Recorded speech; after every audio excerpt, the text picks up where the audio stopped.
ইরানের পরমাণু কর্মসূচি নিয়ে ফের কঠোর হুঁশিয়ারি দিলেন ইসরায়েলি প্রধানমন্ত্রী বেনিয়ামিন নেতানিয়াহু। ৩০ জুন ইসরায়েলের চ্যানেল 14কে দেয়া এক সাক্ষাৎকারে তিনি সাফ জানান, প্রয়োজনে ইরানের ওপর আবারও হামলা চালাবে ইসরায়েল।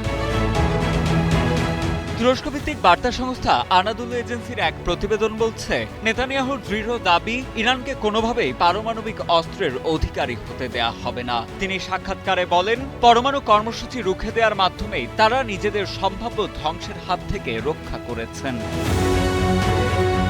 এই মন্তব্য এমন এক সময়ে এলো যখন পাকিস্তান সরকারের মধ্যস্থতায় যুক্তরাষ্ট্র ও ইরানের মধ্যে একটি সমঝোতা স্মারক কার্যকর হয়েছে।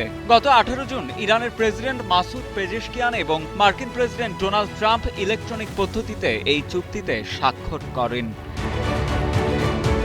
এই সমঝোতার আওতায় দুই দেশের মধ্যে দীর্ঘদিনের বৈরিতা নিরসন, নিষেধাজ্ঞা শিথিল করা, পরমাণু ইস্যুর সমাধান এবং হরমুজ প্রণালী পুনরায় খুলে দেওয়ার মতো গুরুত্বপূর্ণ বিষয়গুলো নিয়ে আলোচনার পথ তৈরি হয়। এটি মূলত দুদেশের উত্তেজনা কমিয়ে আঞ্চলিক নিরাপত্তা নিশ্চিত করার একটি কাঠামো হিসেবে কাজ করবে।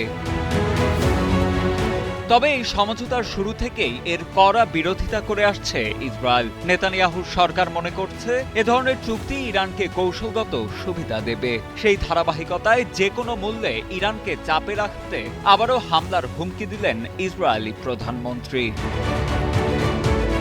সাজিদা আনিল, ডেস্ক রিপোর্ট, সময়ের আলো।